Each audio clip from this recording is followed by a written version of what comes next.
Здравейте! Включвам се за мъничко, само за да поясна нещо, което е много интересно за някои наши клиенти, които идват и казват, може ли 2 квадрата дамаска или кожа или каквото и да било.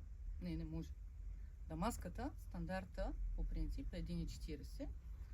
Много редки случаи има и 1,80. Продава се на линеен метър, което ще рече, че когато си взимате размерите, трябва да смятате ширина 1,40.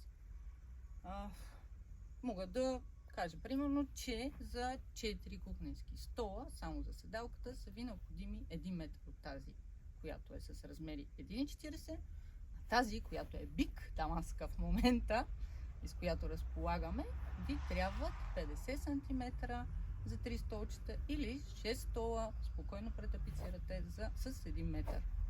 Това е за сега. До скоро!